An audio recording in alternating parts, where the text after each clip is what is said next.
Bari ini cerita ketika Rasulullah SAW dawuh ikra'hu fi syahrin, ada sahabat yang pamit mau khataman tiap bulan nggak boleh, 2 minggu nggak boleh, seminggu nggak boleh. Walhasil itu dipakai alasan, terus Nabi ngendikan ikra'hu fi syahrin sampai ikra'hu fi sab'in, sampai ada riwayat ikra'hu fi salasin. Sudah 3 hari khatam sekali itu sudah kebanyakan, apalagi 1 hari khatam sekali. Itu kemudian dipakai kelompok tertentu untuk mengkritik tradisi NU yang 1 hari khatam.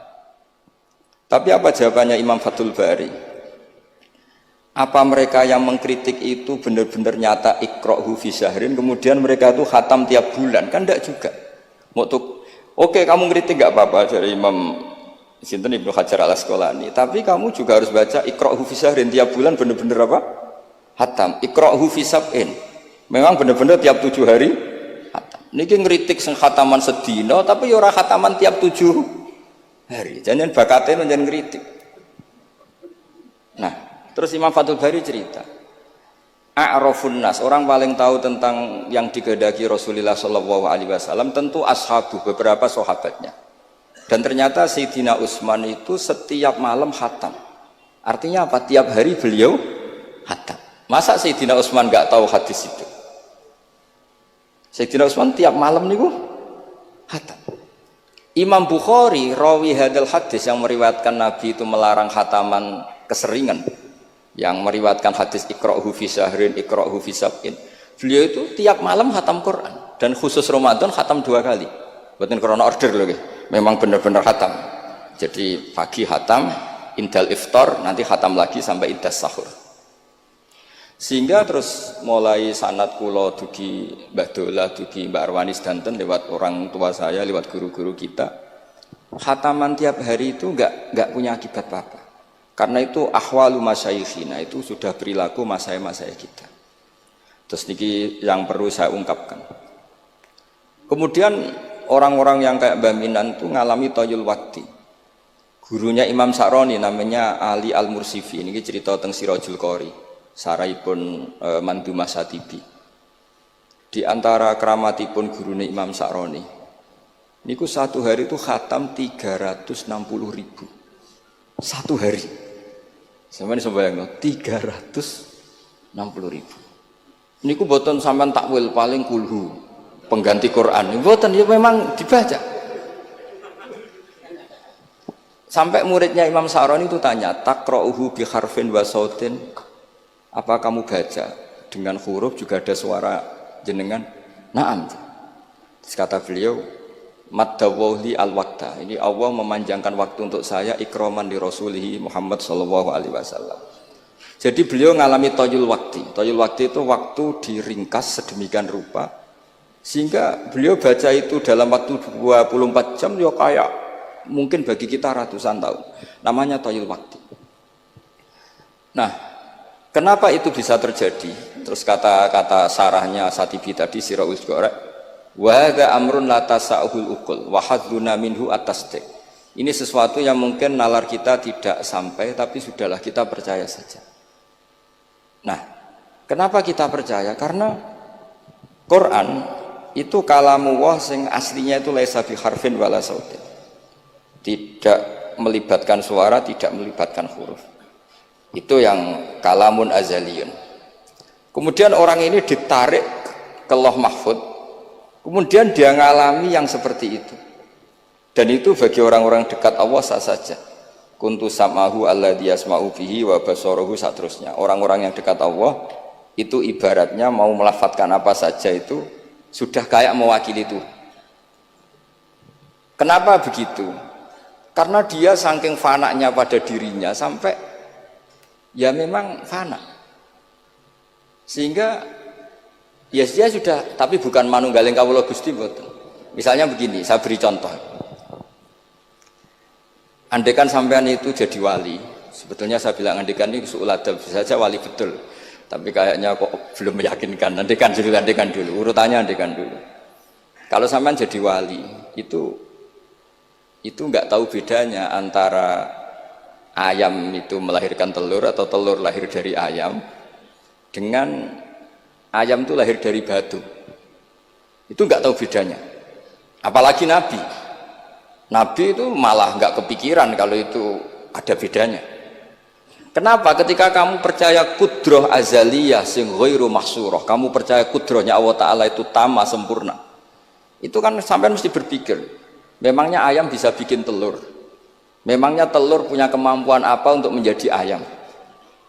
Jadi sampean tahu betul kalau ayam itu tidak ada kudrohnya sama sekali, tidak ada kemampuan sama sekali untuk melahirkan telur, telur tercipta jadi ayam. Artinya apa? Meskipun sesuatu itu sudah adi, sudah biasa, tetap yang ada adalah kudratullah, bukan hukum adat yaitu ayam menelur. Sehingga seorang nabi itu, misalnya Nabi Soleh ditanya, apa bukti mujizat kamu? Saya minta unta keluar dari batu besar ini. Dari Nabi Soleh, ya nggak apa-apa. Karena beliau itu tahu betul ketika unta lahir dari unta, itu memangnya unta bisa apa? Memangnya unta iso gawe unta, ayam iso gawe telur. Semua itu ada kudroh azaliyah, ada kudrohnya Allah. Nah wali dan apalagi nabi itu tahu betul itu. Sehingga ya nggak ada bedanya. Misalnya para nabi sampean tanya, ayam bisa melahirkan telur, apa batu ini bisa melahirkan telur? Ya jawabnya bisa. Sehingga ya betul lah. Terus ada Naqatu Soleh itu keluar dari apa? Batu. Dan Nabi Soleh biasa saja karena beliau memang nabi. Rasulullah ketika sahabatnya kelaparan, terus diundang Jabir, masakannya sedikit. Ya beliau bilang, ini masakan harus jadi banyak. Ya banyak, untuk orang sekian ribu cukup. Ketika sahabat kurang air di padang Sahara, gitu, sahabat bingung nyari air, Nabi malah sare, masyhur. Sare, terus ya santai aja ketika beliau dilapuri kurang air, terus ya sudah minum air dari sini, terus fana ba'al ma' min baini asabi'i.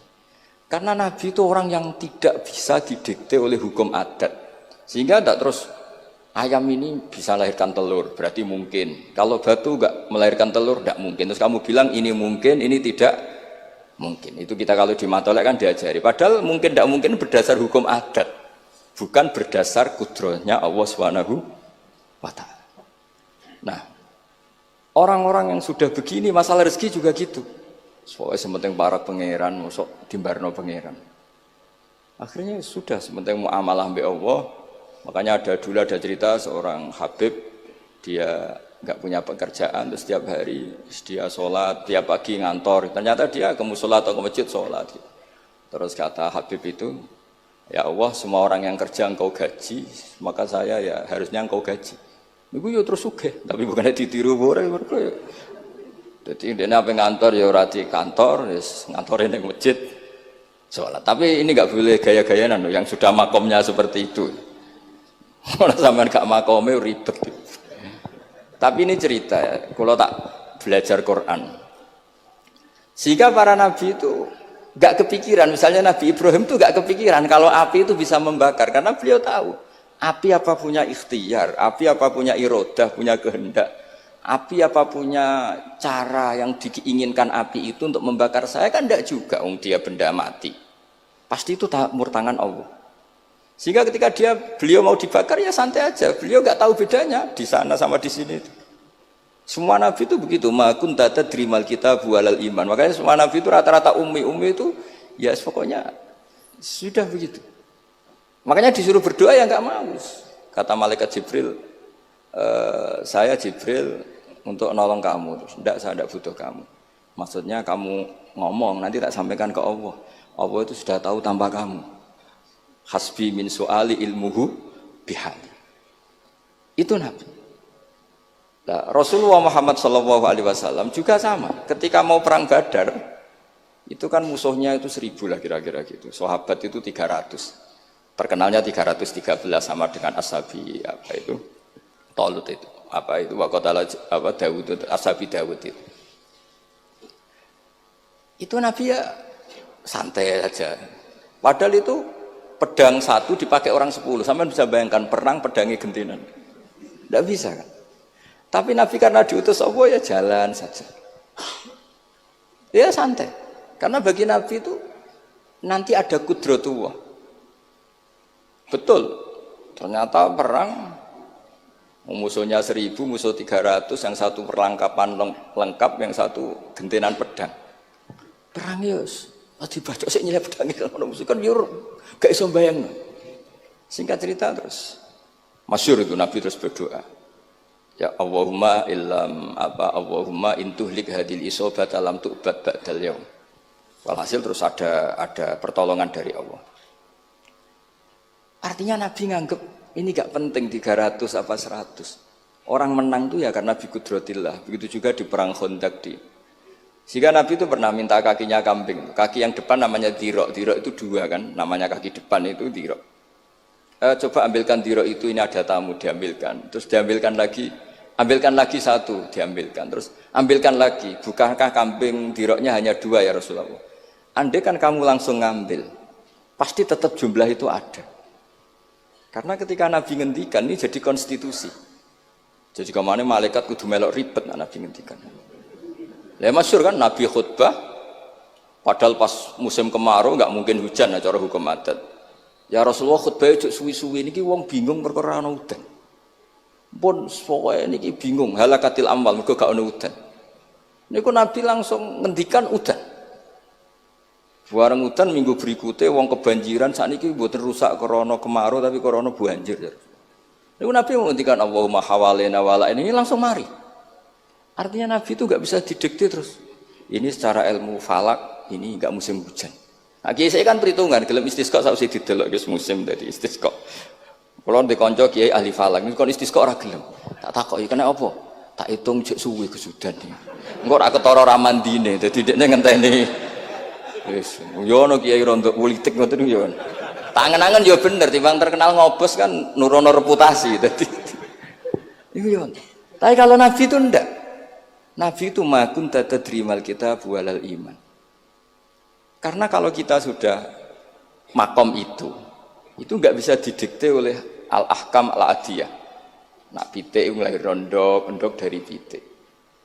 Makanya ketika ada kitab Al-Husunul Hamidiyah, hukum adat ini telah membodohkan kita lama sekali sehingga Anda tidak bisa percaya kudroh tamah. Dan ini kaitannya hormat baminan ini nanti tentang Quran. Nanti jenengan melihat mukjizat terus gampang sekali. Terus kata Imam Al-Husunul Hamidiyah ngendikan umpama klungsu niku biji asem nih. Andai kan tidak pernah terjadi klungsu itu jadi asem yang besar. Kemudian buah, kemudian macam-macam lah. Ditabrak truk nganti yo masalah tenan. Terus itu gak pernah terjadi. Terus akhbaro kamu birun. Terus kamu diberi cerita orang ini klungsu ini bisa jadi pohon besar sekali suatu saat. Kamu pasti tidak percaya.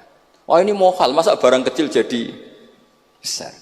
Berhubung sering terjadi, terus Anda bilang mungkin. Tapi pertanyaannya loh, ketika mungkin itu kamu kan gak ikut bikin. Loh namanya mungkin tidak mungkin kan kamu harus punya otoritas ikut bikin. Kamu kan gak ikut bikin, kok bilang ini mungkin, yang ini tidak mungkin. Ketika itu sering jadi pohon besar, Anda pun tidak berkontribusi kan? Kontribusinya siapa coba? Allah Subhanahu wa Ta'ala. Nah di sini terus para wali itu sudah mengabaikan itu semua. Jadi ya Nabi kalau mau mi'raj ya sudah terbang saja. Kayak Syekh Abdul Qadir Jilani kalau mau tawaf ya tawaf saja. Padahal beliau di Baghdad. Imam Nawawi itu di Damaskus. Tiap malam tuh tawaf. Padahal penerbangan 3 jam. Karena beliau gak roh bedane iki adoh iku parku. Mbak Mutamakin kepengen teng Mekah ya teng Mekah mawon. Ora usah antri haji, paspore diurus. Kondo Mas Nadib kondo menak nu mboten usah ngoten. Mboten usah ngoten. Niki cerita wali mboten. Artinya nah, orang-orang ahli Quran itu sudah ke makom itu. Sehingga ya coba warai nak tengok-tengok ning omah terus rezekine piye ya coba warai ngono kok dadi goblok malah niki pun makomnya seperti itu. Dan kita harus berlatih. Kalau kita tidak berlatih maka ilmu ini akan hilang. Ya itu tadi, terus kita didikte hukum adat, seakan-akan hukum adat ini memenjarakan kita, memasung kita, kemudian kita sampai nanti ada mukjizat, Naqatus Sholeh keluar dari As-Sokhrah, dari batu besar kita janggal, Nabi Ibrahim dibakar oleh api, kita apa? Janggal. Sebetulnya itu kalau pakai, makanya di Matolek, di semua pondok diajarkan, ada mohal akli, ada mohal apa? Adi. Kalau mohal adi itu ya sebetulnya tidak mohal, cuma secara adat itu jarang apa? Terjadi. Tapi kita harus mulai berpikir, dilatih. Ketika telur jadi ayam, memangnya dia punya ikhtiar kan enggak? Tetap di situ ada kudratu. Wah, Lah kalau sama-sama qudratullah bedanya apa? Telur keluar dari ayam sama telur keluar dari batu. Kan sama-sama yang menentukan adalah qud. Nah di sini ini latihan tauhid. Terus yang terakhir untuk sering baca Quran secara fasih, secara benar, secara apa? Ini saya cerita min haisul makna ya. Itu sesuatu itu dikembalikan pada yang punya. Saya beri contoh ya. Kalau sampean saya tanya, mic ini kan dari besi, sama ini masker dari kertas, dari kain. Ini kuat mana? Pasti sampean menjawab kuat mic, karena ini materinya dari apa? Besi. Tapi Anda salah. Artinya salah itu, ya semuanya itu cerdas tapi lagi setengah. Yang benar adalah, ya terserah jenengan Gus jenengan yang megang. Bisa saja ini masker tak rencanakan, tak awetkan, tak simpen, tak museumkan. Saya punya rencana menghancurkan mic ini. Berarti nanti awet mana? Dinosaurus itu konstruksinya lebih kuat, tapi Allah menghendaki habis-habis. Pitik sing ngono iso nganti saiki. Nah, kira-kira seperti itulah hukum Allah. Karena agama itu apa? Jadi ya mam biadi malakutu kulli syai. Agama itu berkeyakinan kalau ya terserah yang punya. Jadi kalau di depan agama kamu tidak bisa bilang ini lebih kuat timbang ini, tidak bisa. Tetap terserah yang Jadi kalau jenengan cerdas betul ditanya, mic ini sama masker kuat mana? Terserah jenengan. Atau kalau enggak, wallahu a'lam. Karena memang, iya apa artinya ini lebih kuat, tapi saya punya rencana menghancurkan. Tapi ini lemah, tapi aku punya rencana tak awetkan. Nah, seperti itu harus dilatih supaya kita terbiasa iman itu bil bayyinah dengan argumen-argumen yang kuat. Karena memang syaratnya iman menurut banyak ulama ya lam yakunil ladzina kafaru min ahlil kitab wal musyrikina munfakina hatta ta'tiyahumul bayyinah. Jadi sehingga semua rasul itu punya kecakapan itu. Makanya nanti kalau suatu saat jenengan dekat ajal, dekat apa, itu harus begitu juga dilatih. Ketika saya hidup ya tidak bisa mengatur kehidupan saya, cara kerja jantung, cara kerja organ tubuh kita. Sebenarnya kita hidup kan hidup saja, kita tidak tahu kenapa hidup. Tapi sawangannya nak wis mangan menjaga kehidupan. Sawangannya nak berobat menjaga apa? Kesehatan. Tapi kita bisa apa di depan qudratullah? Jadi harus dilatih terus. Karena ini ngaji bagi yang ahli Quran itu sekolah suwun. Adat kados Mbah Minan, Mbah Dimyati, beberapa ulama yang enggak keluar kamar itu mulai dulu juga ada. Itu juga satu manhaj karena sudah asik dengan Allah maka asing mengalami wahsah dengan yang lain. Tapi juga ada ulama yang milih kumpul orang banyak sehingga manfaati orang banyak. Dan menurut saya figur-figur di kajian itu sudah sempurna lahirnya. Ada model Mbah Dola, Mbah Sahal, Mbak Minan sendiri tertutup, tapi Ibu Umi Tuha sosialisasi kiroati kemana-mana. Sehingga ini pelajaran bagi kita bahwa pilihan dekat Allah itu variannya banyak. Yang penting ikhlas sambil terus belajar mendengarkan makalah-makalahnya ulama. Karena makalah ulama ini penting. Kita kalau nggak diwarai ulama itu tidak bisa cara berpikir bersanad. Saya sering didhawuhi Mbah Mun, ihdinas siratal mustaqim itu siratal ladzina an'amta alaihim. Kenapa tidak siratoka jalanmu ya Allah? Fa inna Allah ta'ala la ya'kul wa la yashrab wa la yanam. Allah itu tidak makan, tidak tidur, tidak apa-apa. Terus kita bisa niru apa, Pak? Tapi kalau siratal ladzina an'amta alaihim artinya thariqullah adalah dengan mengikuti orang-orang yang telah diberi nikmat. Jadi kita niru Mbah Dola, niru Mbak Arwani, niru orang-orang baik. Karena kita enggak bisa niru Allah. Makanya setiap Allah cerita orang kebaikan, cerita kebaikan itu pasti cerita aktor-aktornya. Ulaikal ladzina an'ama Allahu 'alaihim terus minan nabiyyin. Terus itu aja diceritakan keluarganya min dzurriyyati Adam wa mimman hamalna ma'anu supaya orang itu hormat sama leluhur. Saya kenapa cerita Mbah Mutamakin bukan tafakhur bin nasab bahwa kita soleh begini tuh barokahnya doanya orang-orang dulu min dzurriyyati Adam wa mimman hamalna ma'anu. Masih diteruskan wa min dzurriyyati Ibrahim wa Israil. Baru soleh secara umum yang tidak perlu nasab. Wa mimman hadaina wajtabaina. Jadi Allah menghormati nasab sampai seperti itu. Sehingga rata-rata orang-orang soleh itu ya babahnya soleh. Mosok turunane sing wakaf masjid, sing kiai puluhan tahun, kalah mbek wong sing dadakan dadi kiai. Yo ketoke ora pati fair ngoten. Niki mboten kok urusan kula fanatik nasab nggih. Tapi Tetap ini bisa jadi kiai karena melok partai wa mimman hadaina wajtabaina. Tapi yo ketoke yo pantes yo rada antri lah, aja kok ngarep nemen-nemen nak. Ya masa terus misalnya ora tau wakaf masjid, ora tau wakaf tanah, ngerti-ngerti kepengin mimpin. Sing masjid iku nyunatno maulid, nyunatno tiba, ndekne mimpine ku ngaramno maulid kalau tiba. Ya nak ngaramno iku nggih masjid dhewe, aja ning masjid iki kan. Terus Allah itu saking reganine tiang-tiang soleh dulu itu sampai ketika cerita orang baik itu pasti cerita mbah-mbahnya. Wa kana abuhuma sholihah. Ketika ada orang diperhatikan Nabi Khidir itu pertimbangannya wa kana abuhuma sholihah. Itu dalam kitabnya Said Muhammad, abuhuma itu abuhu as-sabi'. Jadi bapak yang ketujuh dari Hulam ini, bukan bapaknya pas. Kayak Bang Mutamakan sekarang sudah turunan keberapa, tapi barokahnya sampai sekarang. Jadi selalu ada cerita itu. Makanya disebut ta'allamu ansabakum matasiluna bihi arhamakum. Kamu harus kenal nasab-nasab kamu supaya kamu bisa menyambung rahim-rahim kamu. Kemudian nasab yang gen ini khusus umatnya Rasulullah SAW, alhamdulillah ditambah nasab sebab. Jadi misalnya para habaib itu jelas mulia sekali karena dzurriyyah bad'ah min Rasulillah.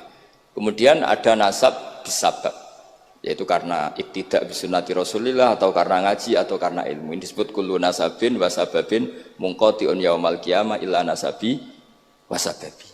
Sehingga ada orang yang benar-benar ahli bait karena gennya kayak Sayyid Hasan, Sayyid Husain, tapi ada orang yang diaku keluarga Nabi karena amalnya kayak Salman Al-Farisi. Ketika beliau punya ide cemerlang di Khandaq, Nabi memujinya dengan apa? Salman minna ahlal bait. Jadi niki artinya gini, jenengan meskipun tidak keluarga Mbah Minan secara gen karena yang keluarganya ya tentu Mas Fatah dan saudara-saudaranya, tapi kita bisa menjadi keluarga beliau karena amal dan karena mahabbah. Nggih ngoten mawon nggih sing ndonga ya ampun kula lah. Wis nurut mawon daripada niki bentrok nggih ribet. Wow, nak gak nurut itu Mas Nadib terus dikerano banser ning pun teng kanan kiri niku ribet ning wong niku panglima tertinggi napa? Udah kok wakili, udah kok ketuane tapi semawon yang jelas saged meremot. Nggih, monggo berdoa Al-Fatihah. A'udzubillahi minasyaitonir rajim. Bismillahirrahmanirrahim. Rahmanirrahim. Sallallahu alaihi wa sallam. Bismillahirrahmanirrahim. Nahmaduka ya ghafuru ya syakuru ma shalli wa sallim wa barik ala habibika Muhammad wa ala alihi washabihi wa barik wa sallim asma'in. Allahumma ya ilahana ya wa fi barakatid da'ina ilaika wa barakatil mutawassilina ilaika bi jahi habibika Muhammad. Ighfir ya Allah limba Ahmad minan Abdillah salam wa ali darajatihi fil jannah wa barik fi ahlihi wa fi dzurriyyatihi ya Allah. Allahumma ya ilahana ya wa ij'alna ya aminin mutmainin alladzina la khaufun 'alaihim wa lahum yahzanun. Waj'alna salibin wa nimin mu'afin min kulli balai dunyal akhirah. Waj'al ya Allah himmatan al-ulya fi hadhihi ad-dar'i kalimatika ya Allah. Hatta nakuna ya wa khudamatan di syariatika wa abnaina ya Allah wa abnaina fi khidmati syariatika al-kharra al-bayda lailuha kana hariha ya Allah. Aqimna fi dzalika wa inna ala dzalika ya Allah. Rabbana atina fid dunya hasanah fil akhirati hasanah wa qina adzabannar. Sallallahu alaihi sayyidina Muhammad sallallahu alaihi wasallam. Subhana rabbika rabbil izzati amma yasifun wa salamun alal mursalin. Alhamdulillahi rabbil alamin. Bismillahil Fatihah.